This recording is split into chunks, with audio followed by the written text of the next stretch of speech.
Hi friends, ನಮಸ್ತೆ ಎಲ್ಲರಿಗೂ.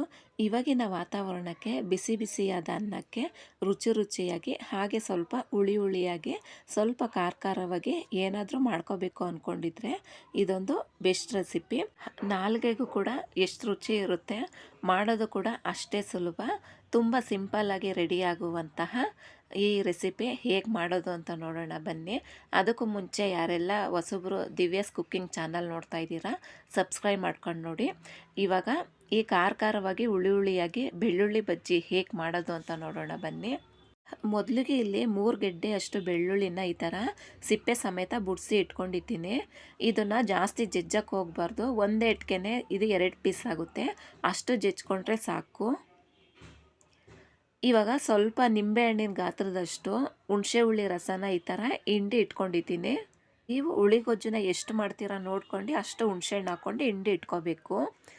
ನಾವೇನು ಹುಣಸೆ ಹುಳಿನ ಹಿಂಡಿ ಇಟ್ಕೊಂಡಿದ್ದೀವೋ ಅದಕ್ಕೆ ಸಾಂಬಾರು ಪುಡಿ ಹಾಕೋತಾ ಇದ್ದೀನಿ. ಅಂದರೆ ಬೇಳೆ ಸಾಂಬಾರಿಗೆಲ್ಲ ಹಾಕ್ತೀವಲ್ಲ ಆ ಪುಡಿನ ಹಾಕೋತಾ ಇದ್ದೀನಿ. ಅಕಸ್ಮಾತ್ ಈ ಸಾಂಬಾರು ಪುಡಿ ಇಲ್ಲ ಅಂದರೆ ಸ್ವಲ್ಪ ಧನಿಯಾ ಪುಡಿ, ಸ್ವಲ್ಪ ಮೆಣಸಿನ್ಕಾಯಿ ಪುಡಿ ಹಾಕ್ಕೊಂಡು ಮಿಕ್ಸ್ ಮಾಡ್ಕೋಬೋದು. ನೋಡಿ, ಈ ಥರ ಮಿಕ್ಸ್ ಮಾಡಿ ರೆಡಿ ಮಾಡಿ ಇಟ್ಕೋಬೇಕು. ಇವಾಗ ಇದನ್ನು ಒಂದು ಸೈಡಲ್ಲಿ ಎತ್ತಿಡೋಣ. ಇವಾಗ ಸ್ಟವ್ ಅಣಿಸಿ ಒಂದು ಪಾತ್ರೆ ಇಟ್ಟಿದ್ದೀನಿ. ಅದಕ್ಕೆ ಸ್ವಲ್ಪ ಒಗ್ಗರಣೆಗೆ ಎಷ್ಟು ಬೇಕೋ ಅಷ್ಟು ಎಣ್ಣೆ ಹಾಕ್ಕೋಬೇಕು. ಇದಕ್ಕೆ ಎಣ್ಣೆ ಸ್ವಲ್ಪನೇ ಹಾಕ್ಕೊಂಡು ಮಾಡ್ಕೊಳ್ಳಿ, ತುಂಬಾ ಚೆನ್ನಾಗಿರುತ್ತೆ. ಸ್ವಲ್ಪ ಸಾಸಿವೆ ಸ್ವಲ್ಪ ಸಿಡಿದ ಮೇಲೆ ಒಂದು ಸ್ವಲ್ಪ ಜೀರಿಗೆ ಹಾಕ್ಕೋಬೇಕು. ಒಂದು 3 ಒಣಗಿದ ಮೆಣಸಿನ್ಕಾಯಿ ತುಂಡುಗಳು ಹಾಕ್ಕೊಂಡಿದ್ದೀನಿ. ಇವಾಗ ನಾವು ಬೆಳ್ಳುಳ್ಳಿನ ಏನು ಬಿಡಿಸಿಟ್ಟಿದ್ವೋ ಅದನ್ನು ಹಾಕ್ಕೋಬೇಕು. ಇದು ಒಂದು ಸ್ವಲ್ಪ ಎಣ್ಣೆಲಿ ಫ್ರೈ ಆಗಲಿ, ಅಂದರೆ ಸಣ್ಣ ಉರಿ ಇಟ್ಕೊಂಡೇ ಫ್ರೈ ಮಾಡ್ಕೋಬೇಕು, ಇಲ್ಲ ಒಣಗಿದ ಮೆಣಸಿನ್ಕಾಯಿ ಕೂಡ ಸೀದೋಗುತ್ತೆ. ಇದೆಲ್ಲ ಸ್ವಲ್ಪ ಬೆಳ್ಳುಳ್ಳಿ ಸ್ವಲ್ಪ ಎಣ್ಣೆಲಿ ಫ್ರೈ ಆದಮೇಲೆ ಒಂದು ಸ್ವಲ್ಪ ಕರಿಬೇವಿನ ಸೊಪ್ಪು ಹಾಕೋಬೇಕು. ಕರಿಬೇವಿನ ಸೊಪ್ಪು ಕೂಡ ಎಣ್ಣೆಲಿ ಸ್ವಲ್ಪ ಬಾಡಿಸ್ಕೋಬೇಕು. ಆದಷ್ಟು ಸ್ಟವ್ ಊರಿನ ನಾವು ಕಮ್ಮಿ ಇಟ್ಕೊಂಡೇ ನಾವು ಇದನ್ನು ಬೆಳ್ಳುಳ್ಳಿನ ನೀಟಾಗಿ ಫ್ರೈ ಮಾಡ್ಕೋಬೇಕು ಎಣ್ಣೆಲಿ. ಇವಾಗ ಇದೆಲ್ಲ ಫ್ರೈ ಆದಮೇಲೆ ಒಂದೇ ಒಂದು ಮೀಡಿಯಮ್ ಸೈಜ್ ಈರುಳ್ಳಿ ಹಾಕ್ಕೋತಾ ಇದ್ದೀನಿ. ಈರುಳ್ಳಿನೂ ಕೂಡ ಜಾಸ್ತಿ ಮೆತ್ತಗೆ ಮಾಡ್ಕೊಳಕ್ಕೆ ಹೋಗ್ಬಾರ್ದು. ಇದೊಂದು ಸ್ವಲ್ಪ ಈ ಥರನೇ ಇದ್ದರೆ ಆವಾಗ ನಾವು ಅನ್ನದ ಜೊತೆ ಕಲ್ಸ್ಕೊಂಡು ತಿಂತಾಯಿದ್ರೆ ಬಾಯಿಗೆ ಸಿಗುತ್ತಲ್ಲ, ಆವಾಗ ತುಂಬಾ ಚೆನ್ನಾಗಿರುತ್ತೆ. ಈರುಳ್ಳಿನ ಜಾಸ್ತಿ ಮೆತ್ತಗೆ ಮಾಡ್ಕೊಳಕ್ಕೆ ಹೋಗ್ಬಾರ್ದು. ನಾವೇನು ಕಲಸಿಟ್ಟಿದ್ವೋ ಹುಣಸೆ ಹುಳಿ ರಸ ಮತ್ತು ಸಾಂಬಾರು ಪುಡಿ ಹಾಕಿ ಇವಾಗ ಹಾಕೋಬೇಕು. ಇವಾಗ ಇದಕ್ಕೊಂದು ಸ್ವಲ್ಪ ನೀರು ಬೇಕು ಅಂದರೆ ಸ್ವಲ್ಪ ನೀರನ್ನ ಮಿಕ್ಸ್ ಮಾಡ್ಕೊಂಡು ಹಾಕ್ಕೊಳ್ಳಿ.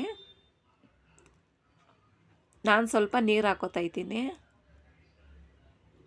ಅಂದರೆ ಇದು ಕುದೀತಾ ಸ್ವಲ್ಪ ಗಟ್ಟಿಯಾಗುತ್ತೆ, ಗ್ರೇವಿ ಥರ ಆಗೋಗುತ್ತೆ.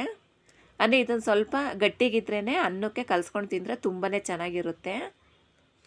ನೋಡಿ, ಈ ಥರ ಮಿಕ್ಸ್ ಮಾಡ್ಕೋತಾ ಇದ್ದೀನಿ ಒಂದ್ಸಲಿ. ಇವಾಗ ಸ್ವಲ್ಪ ರುಚಿಗೆ ಉಪ್ಪು ಹಾಕ್ಬಿಟ್ಟು ಒಂದ್ಸಲಿ ಮಿಕ್ಸ್ ಮಾಡ್ಕೊಳ್ಳೋಣ. ನೋಡಿ, ಮಾಡೋದು ತುಂಬಾ ಸುಲಭ. ಈ ಚಳಿಗಂತೂ ಈ ಥರ ಖಾರವಾಗಿ ಹುಳಿಯಾಗಿ ಬಿಸಿ ಅನ್ನಕ್ಕೆ ತಿಂತಾಯಿದ್ರೆ ಬಾಯಲ್ಲಿ ನೀರು ಬರ್ತಾ ಇರುತ್ತೆ. ಹಂಗೇ ನೀವು ಒಂದ್ಸಲಿ ವಿಧಾನದಲ್ಲಿ ಮಾಡಿ ನೋಡಿ, ರುಚಿ ತುಂಬಾ ಗೊತ್ತಾಗುತ್ತೆ ನಿಮಗೂ ಕೂಡ. ನೋಡಿ, ಇವಾಗ ಸ್ವಲ್ಪ ಕುದೀತೈತೆ. ಇವಾಗ ಇದಕ್ಕೆ ಸ್ವಲ್ಪ ಬೆಲ್ಲ ಹಾಕೋತಾ ಇದ್ದೀನಿ, ಯಾಕಂದರೆ ಹುಳಿಯಾಗಿರುತ್ತಲ್ವ, ಬೆಲ್ಲ ಹಾಕಿದ್ರೆ ಸ್ವಲ್ಪ ಬ್ಯಾಲೆನ್ಸ್ ಆಗುತ್ತೆ ಅಂತ ಸ್ವಲ್ಪ ಬೆಲ್ಲ ಹಾಕ್ಕೊಂಡಿದ್ದೀನಿ. ಇವಾಗ ನೀಟಾಗಿ ಒಂದ್ಸಲಿ ಮಿಕ್ಸ್ ಮಾಡಿಬಿಟ್ಟು ಲಾಸ್ಟಲ್ಲಿ ಸ್ವಲ್ಪ ಎಲ್ಲ ಕುದೀತಾ ಇದೆ ಚೆನ್ನಾಗಿ. ಇವಾಗ ಸ್ವಲ್ಪ ಕೊತ್ತಂಬರಿ ಸೊಪ್ಪನ್ನ ಹಾಕೋಬೇಕು. ನೋಡಿದ್ರಲ್ಲ, ಈಸಿಯಾಗಿ ಬೆಳ್ಳುಳ್ಳಿ ಬಜ್ಜಿ ಹೇಗೆ ಮಾಡೋದು ಅಂತ. ಅಕಸ್ಮಾತ್ ಕೆಮ್ಮು, ಶೀತ, ಜ್ವರ ಬಂದು ನಾಲ್ಗೆ ಕೆಟ್ಟಿದ್ರೆ ಈ ಥರ ಮಾಡ್ಕೊಂಡು ತಿಂದರೆ ತುಂಬಾ ರುಚಿ ಕೊಡುತ್ತೆ ನಾಲ್ಗೆಗಂತೂ. ನೀವು ಖಂಡಿತ ಒಂದ್ಸಲಿ ಟ್ರೈ ಮಾಡಿಬಿಟ್ಟು ಕಮೆಂಟಲ್ಲಿ ತಿಳಿಸಿ ಹೇಗಿತ್ತು ಅಂತ. ಹುಳಿಯಾದ ಖಾರವಾಗಿ ಬೆಳ್ಳುಳ್ಳಿ ಬಜ್ಜಿ ರೆಡಿಯಾಗಿದೆ ನೋಡಿ.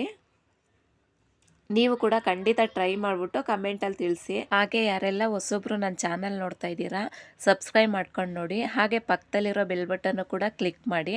ಹಾಗೆ ನಿಮ್ಮ ಫ್ರೆಂಡ್ಸ್ಗೂ ಕೂಡ ಶೇರ್ ಮಾಡಿ. ಹಾಗೆ ಯಾರ್ಯಾರು ಈ ವಿಡಿಯೋ ನೋಡ್ತಾ ಇದ್ದೀರಾ ಎಲ್ಲರಿಗೂ ಧನ್ಯವಾದಗಳು.